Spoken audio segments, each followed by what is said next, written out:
যেমন ঢাকা আলিয়া, বাংলাদেশে যত ব্র্যান্ডের প্রতিষ্ঠান আছে, ঢাকা বিশ্ববিদ্যালয়, Dhaka medical, Dhaka college, Dhaka medical, Dhaka বিশ্ববিদ্যালয়, ঢাকা কলেজ, এরকম একটা হলো ঢাকা আলিয়া, আছে না নেই? ঢাকা আলিয়াতে কামিল পরীক্ষা দিয়েছে, কামিল পরীক্ষা মানে মাস্টার্স পরীক্ষা দিয়েছে, আমিও পরীক্ষার্থী। শিক্ষক যখন হাজিরা করতে গেছে, এক ছাত্র নাম হাজিরা করবে, তার নাম ফানাফিল্লা। নাম কি? ফানাফিল্লা। তো শিক্ষক তো বলছে যে এটা আবার কেমন নাম, কি নাম তুমি রাখলা ফানাফিল্লা? ফানা মানে ধ্বংস, ফিল্লা মানে আল্লাহর ভিতরে, যে আমি আল্লাহর ভিতরে ঢুকে গেছি, আল্লাহর ভিতরে ধ্বংস হয়ে গেছে, নাউজুবিল্লাহ মিন যালিক। এটা একটা কুফরি আকীদা। অনেকে মনে করে জিকির করতে করতে, হালকায় জিকির, নরমাল জিকির, লাফালাফি জিকির আছে না নেই? অনেকে জিকিরে লাভ দিয়ে কোথায় প্যান্ডেলের উপর ওঠে, আছে না নেই? আপনারা মান্দার গাছ চেনেন? মান্দার গাছ চেনেন না?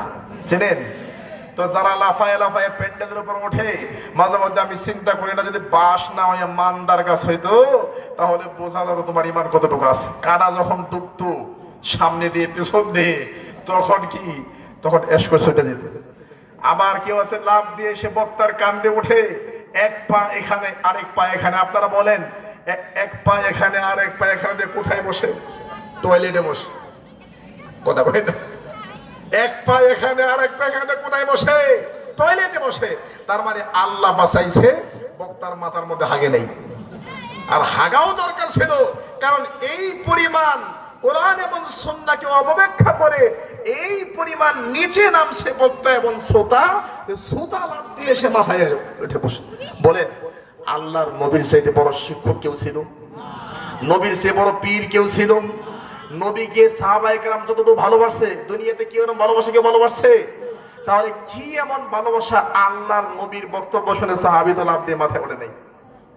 আবার এটার দলিল দেয় যে হ্যাঁ, তোমাদের সাকিব আল হাসান ইন্ডিয়াতে বসে ছক্কা মারে, আমেরিকাতে ছক্কা মারে, তোমরাও দেখি লাভ মারো। লাভ মারো কেন?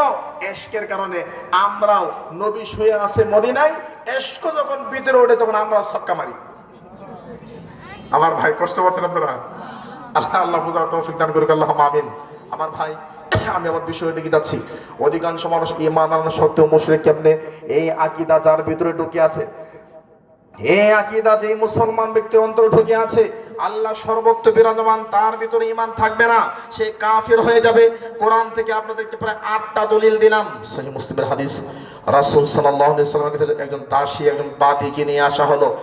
আল্লাহর নবী ওই দাসীকে বললেন, এই দাসী, জি তুমি বলো তো আইনাল্লাহ, আল্লাহ কোথায় আছে? দাসী বলছে, আল্লাহু ফিস সামা, আল্লাহ তো আরশে আজিমে আছে, আল্লাহ আকাশে আছেন।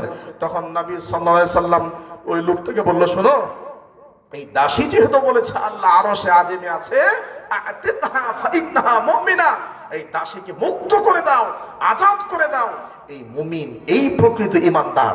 তাহলে আমার ভাই মুহাম্মদ সাল্লাল্লাহু আলাইহি সাল্লাম ঈমানদারের সার্টিফিকেট দিলেন।